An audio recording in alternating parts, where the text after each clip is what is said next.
नमस्कार विद्यार्थी मित्रांनो, वेलकम टू माय चॅनल. तुम्हाला जर माझे व्हिडिओ आवडत असतील तर नक्कीच लाईक, शेअर अँड सबस्क्राईब करा. आज आपण महत्त्वाचे मुद्दे डिस्कस करणार आहोत या व्हिडिओत. आणि पहिला प्रश्न सगळ्यांचाच आहे, परीक्षा रद्द होईल का? कोणते उमेदवार अपात्र ठरतील आणि 0 मार्क्स मिळालेल्या उमेदवारांना न्याय मिळेल का? तर पहिला प्रश्न मित्रांनो, परीक्षा रद्द होईल का? तर होणार नाही. परीक्षा रद्द होऊ शकत नाही. कोणते उमेदवार अपात्र ठरतील? मित्रांनो, जे उमेदवार 2-3 एकापेक्षा जास्त वेळ ज्यांनी परीक्षा दिलेली आहे ते उमेदवार या भरतीमध्ये पात्र ठरणार नाहीत. कारण 2022ला पण असेच रिपीट एक्झाम देणारे उमेदवार होते. ते पवित्र पोर्टलला रजिस्ट्रेशन ओपन करू शकलेले नाही. त्यामुळे त्यांना बॅन करण्यात आलेलं तेव्हा. तर याही वेळेस तसेच होईल. रिपीट एक्झाम देणाऱ्यांना 2000+ विद्यार्थी आहेत की ज्यांनी रिपीट एक्झाम दिलेली आहे, तर त्यांनाही पात्र ठरवण्यात येणार नाही. तर तिसरा मुद्दा आहे की 0 मार्क्स मिळालेले आहेत या भरतीमध्ये ज्या मुलांना या लिस्टमध्ये रिझल्टमध्ये, तर त्यांना न्याय मिळेल का? तर खरंच मित्रांनो, मला माहिती आहे की 0 मार्क्स अभ्यास करून जर मिळाले तर खूप वाईट वाटतं. अशा विद्यार्थ्यांना नक्कीच न्याय मिळायला पाहिजे.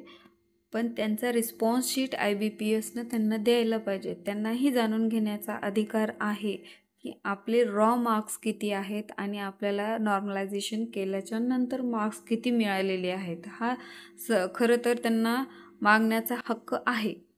आणि परीक्षा परिषदेने अशा विद्यार्थ्यांना रिस्पॉन्स शीट उपलब्ध करून द्यायला पाहिजे.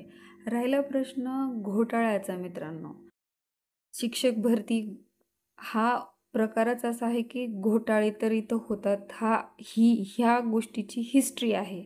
कारण आपण जेव्हा मागच्या एक्झाम बघितलेल्या आहेत, मागच्या वर्षीच्या किंवा मग 2017चा घोटाळा तर सगळ्यांनाच माहिती असेल, TET प्रमाणपत्राचा, जे की महाराष्ट्र परीक्षा परिषदेचे आयुक्त होते तुकाराम सुपे शिक्षणाधिकारी यांनी पर सर्टिफिकेट 2 लाख रुपये घेऊन TETचे सर्टिफिकेट दिलेले होते. हा घोटाळा आहे बघा. माझ्यासमोर एक स्लाईड आहे, ती तुम्हाला दिसत असेल.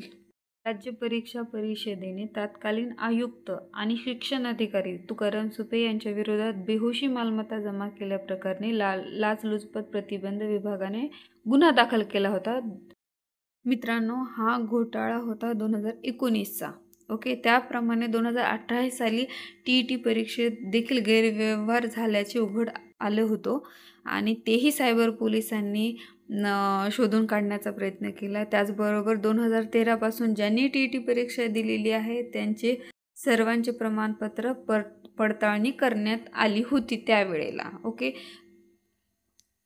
त्यानंतर TET हे जे 2019चा घोटाळा झालता त्यावेळेस या माजी शिक्षण अधिकारी किंवा जे अध्यक्ष आहेत तुकाराम सुपे यांच्यावर गुन्हा दाखल झाला होता आणि यांच्यासोबत असे अनेक जण या गुन्ह्यात दाखल होते. त्यांच्यावरही कारवाई करण्यात आली होती. ओव्हरऑल आपल्याला या सगळ्या प्रकरणामध्ये समजते की ज्यांनी गुन्हा केलेला आहे त्यांच्यावर कारवाई झालेली आहे.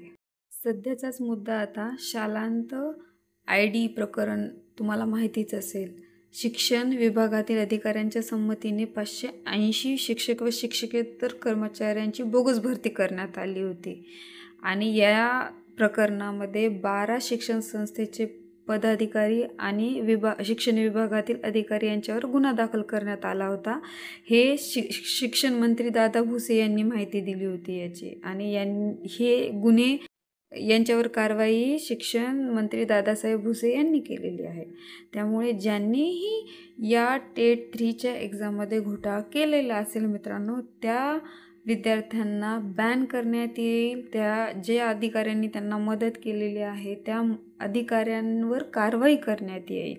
त्यामुळे सगळी परीक्षा रद्द होऊ शकणार नाही. त्यामुळे मित्रांनो, काळजी करू नका. सत्यमेव जयते, सत्याचीच विजय होते. जेव्हा या प्रकरणामध्ये घोटाळे झालेले आहेत, ते उघडकीस पण आलेले आहेत आणि तशीच त्यांच्यावर कारवाईही करण्यात आलेली आहे. त्यामुळे तुम्ही काळजी करू नका. आपण आपल्या भरतीसाठी रेडी राहूयात. तुम्ही तुमचे सगळे डॉक्युमेंट्स रेडी ठेवा, काढून ठेवा. मित्रांनो, तुम्हाला जर माझा व्हिडिओ आवडत असेल तर लाईक, शेअर अँड सबस्क्राईब नक्की करा आणि व्हिडिओ आपल्या मित्रांसोबत शेअर पण करा. थँक्यू.